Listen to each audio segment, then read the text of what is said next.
Hey, welcome back, friend. Grab your blanket, find the softest corner you can and settle in, because tonight we are going somewhere a long, long way from here. Somewhere with no electricity, no Wi-Fi, no heated floors, and absolutely no way to order food at midnight. But do not worry, it is going to be beautiful. Picture this. A dirt road barely wider than two horses walking side by side, flanked by bare oak trees, their branches clawing at a grey October sky. The ground is soft, it has been raining for 3 days straight, and each step makes that low, wet sound like the earth itself is sighing. A man on horseback passes through a small cluster of thatched roof cottages, nods at the few faces watching from doorways and disappears around the bend. He will not be back for months, and the people watching him go, they know it. That is the moment this story begins. Before we go any further, if you are someone who loses track of time listening to stories like this one, I would really love it if you hit subscribe and leave a like. It genuinely means the world and it helps me keep making these for you. And hey, drop a comment. Tell me where in the world you're watching from right now, what time it is and what you are doing. I love reading those more than you know. Now, if you have got a fan running or some soft background noise, perfect. If not, maybe crack a window just a little. Let the night in, and let us begin. We are in England. The year is somewhere around 1280. The place is a small village tucked into the Yorkshire wolds, a landscape of rolling chalk hills and shallow wind-sheltered valleys. The village has perhaps 40 households, maybe 200 people counting the children, the elderly and the priest. It has a church, the only stone building in the entire settlement. It has a mill pond. It has a reeve, who is the Lord's man, the one who keeps track of who owes what and makes sure the fields get worked. It has one road going out and one road coming in, and by the time October fades into November, that road becomes almost meaningless, because the village is for all practical purposes alone. Now, before you imagine something tragic, let me stop you right there. This was not a disaster. This was not an accident.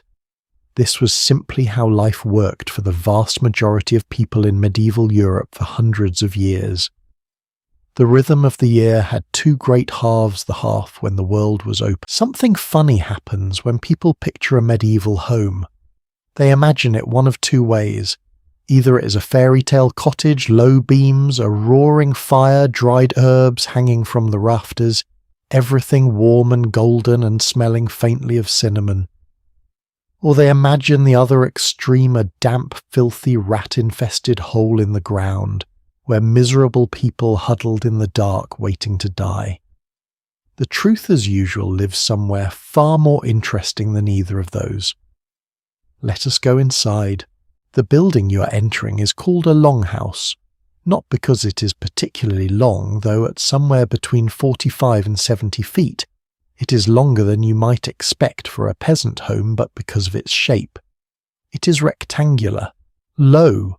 The walls barely reach above your head at their highest point, and the roof, thatched thickly with rye straw or reeds, slopes down from a central ridge in a long, continuous curve like the back of a sleeping animal.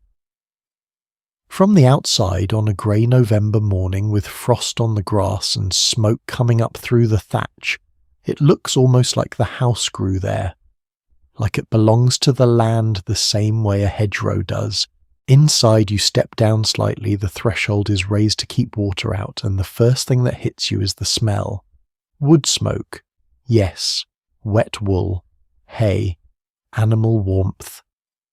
And underneath all of that, something that is hard to name, but that every person who has ever spent time near livestock will recognize the particular deep organic smell of large animals breathing in an enclosed space. Because the animals are right there. Here is one of the most debated questions in medieval archaeology. Just how common was it exactly for people and livestock to share the same roof? For decades, historians assumed it was universal among peasant families. The image of a cow at one end and a family at the other, separated only by a low wattle hurdle, became almost a cliché of the period. The more careful answer, based on archaeological work at sites like Warren Percy, and a growing body of building analysis is that it was common in specific regions, northern England and Wales especially, and that the practice became more widespread in the 13th century as a deliberate choice, not a poverty-driven accident. Close your eyes for just a moment and imagine this. It is late October. You're standing in a small cellar dug beneath the floor of your home, just a shallow pit really lined with straw and covered with a heavy wooden board. You're holding a candle stub and you are counting sacks of grain, bundles of dried beans, strings of onions hanging from a wooden peg, a small crock of salted butter sealed with a lard rind, 2 smoked flitches of bacon wrapped in cloth dangling from a beam, a handful of dried herbs tied with twine, a barrel of ale slightly sour already. You count again. You do the math you have done in your head every autumn since you were old enough to understand what the numbers meant. And then this is the part that stays with you. You decide whether what you have is enough, whether it will hold until February, whether your family will come through the other side. This was not a moment of drama in the medieval village. It was simply Tuesday. Food is where the story of the medieval winter gets serious in a way that no amount of atmospheric description quite captures. The house was uncomfortable. The cold was persistent, but cold does not kill you in weeks the way hunger does, and the entire structure of the medieval agricultural year, every choice about what to plant, when to harvest, how to store, how to preserve, what to eat first and what to save, was oriented around one central unforgiving fact. Between October and the following spring, you were living entirely off what you'd already produced. There was no grocery run, no neighbour driving into town, no church charity that could reliably fill a gap once the village's collective stores ran low.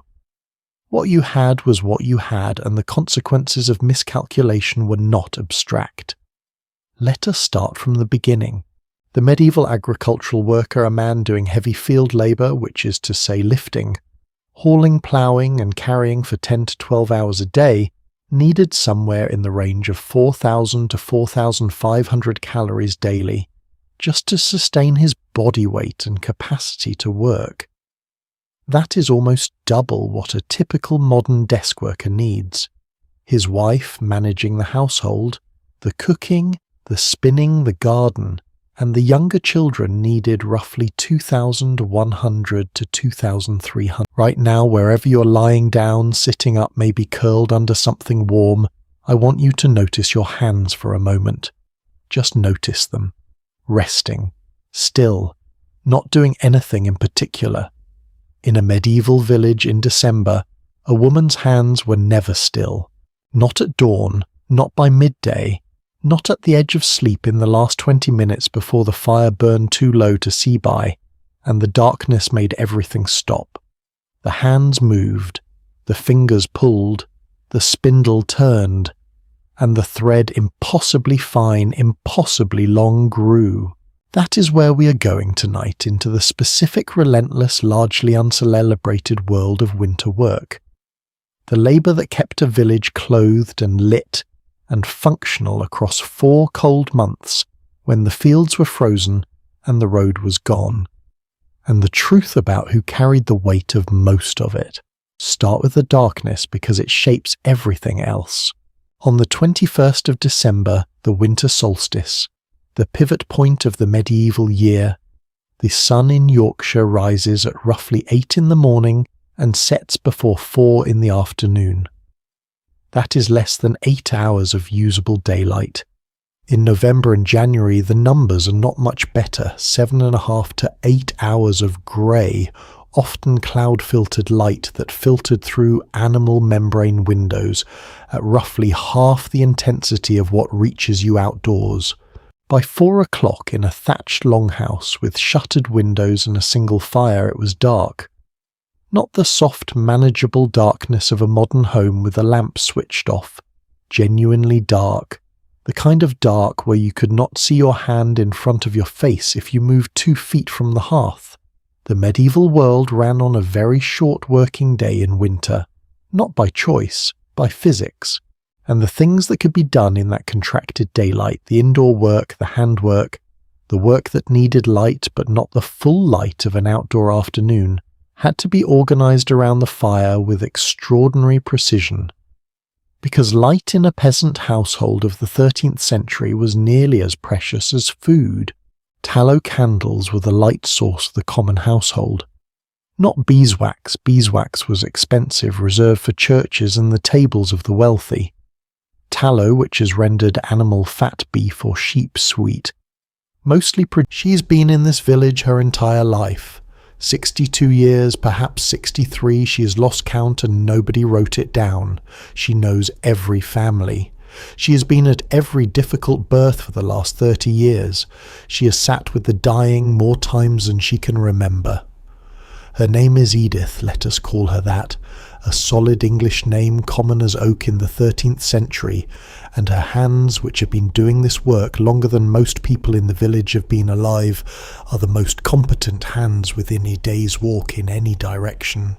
She has no license. She has no degree. She has no Latin. She has everything